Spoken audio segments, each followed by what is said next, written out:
আসসালামু আলাইকুম। রাতের সংবাদে আপনাদের স্বাগতম। আপনাদের সাথে আছি আমি খালিদ মাহমুদ। শুরুতেই সংবাদ শিরোনাম। ইন্টারনেট, রেস্তোরাঁ, পোশাকে ভ্যাট কমানোর সিদ্ধান্ত। তরুণ প্রজন্মকে সঠিকভাবে গড়ে তোলা গেলে বাংলাদেশের চিত্র পাল্টে যাবে, বললেন মির্জা ফখরুল।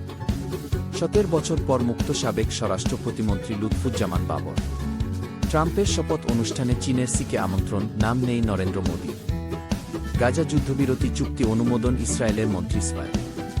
এবার বিস্তারিত। বাংলাদেশ সরকার সম্প্রতি কিছু সেবার ক্ষেত্রে ভ্যাট কমানোর সিদ্ধান্ত গ্রহণ করেছে। এর মধ্যে ইন্টারনেট সেবা, রেস্তোরাঁ ও পোশাকের উপর ভ্যাট কমানোর বিষয়টি গুরুত্বপূর্ণ।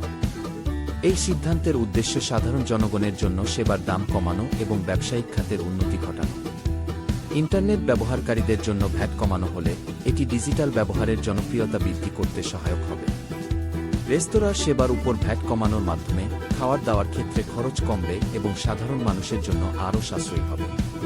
পোশাক শিল্পে ভ্যাট কমানো উৎপাদন ও বিক্রয়ে সহায়তা করবে, যার ফলে এই খাতে উৎপাদন বৃদ্ধি পেতে পারে। এটি সরকারের একটি বড় পদক্ষেপ যা দেশের অর্থনৈতিক প্রবৃদ্ধি ও জনগণের জন্য সুবিধা সৃষ্টি করতে পারে। বিএনপির মহাসচিব মির্জা ফখরুল ইসলাম আলমগীর বলেছেন, তরুণ প্রজন্মকে সঠিকভাবে গড়ে তোলা গেলে বাংলাদেশের চিত্র পাল্টে যাবে।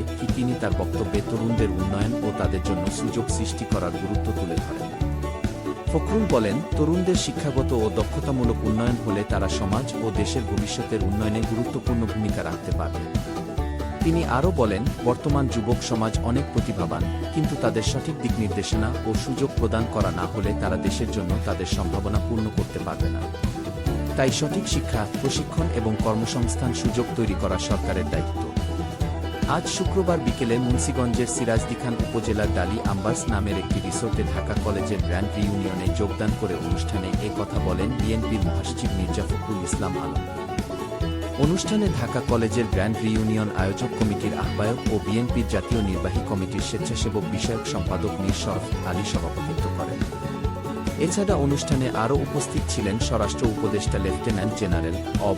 জাহাঙ্গীর আলম চৌধুরী, সাংবাদিক শফিক রেহমান, বাংলাদেশ ব্যাংকের গভর্নর আহসান এইচ মনসুর সহ কলেজটির প্রাক্তন শিক্ষার্থী ও বিভিন্ন রাজনৈতিক ও সামাজিক সংগঠনের নেতারা। সাবেক স্বরাষ্ট্র প্রতিমন্ত্রী লুৎফুজ্জামান বাবর 17 বছর কারাভোগের পর 16 জানুয়ারি 2025 তারিখে কেরানীগঞ্জের ঢাকা কেন্দ্রীয় কারাগার থেকে মুক্তি পেয়েছেন। বাবরের মুক্তির খবরে নেত্রকোনার মদন উপজেলায় তার সমর্থকেরা উচ্ছ্বাস প্রকাশ করেছেন এবং বিভিন্ন সড়কে তোরণ নির্মাণ করেছেন। 2007 সালের 28 মে গ্রেপ্তার হওয়ার পর বিভিন্ন মামলায় দণ্ডিত হন বাবর। তবে 2024 সালের 5 আগস্ট ছাত্রজনতার অভ্যুত্থানের ফলে আওয়ামী লীগ সরকারের পতনের পর এসব মামলার আপিল শুনানিতে একে একে খালাস পান তিনি।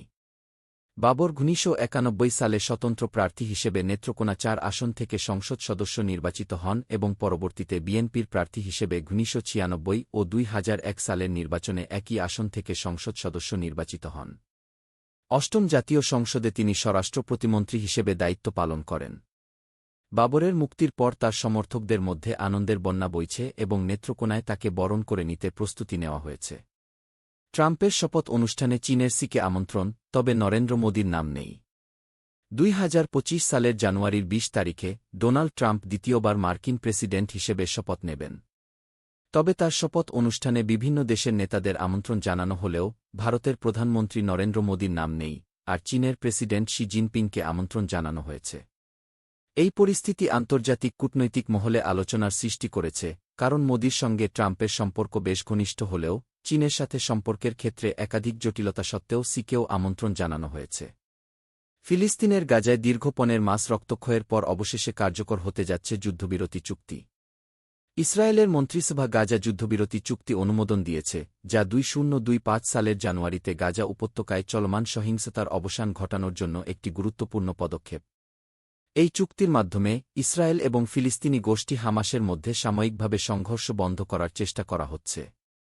যুদ্ধবিরতি চুক্তি অনুমোদনের ফলে গাজা উপত্যকায় তীব্র বিমান হামলা এবং পাল্টা হামলা কিছুটা কমতে পারে, যা বহু মানুষের প্রাণহানি ও বিপুল ধ্বংসজ্ঞের সৃষ্টি করেছে। আগামী রোববার থেকে যুদ্ধবিরতি শুরু হতে পারে বলে ইঙ্গিত দিয়েছেন ইসরায়েলের প্রধানমন্ত্রী বেনিয়ামিন নেতানিয়াহু।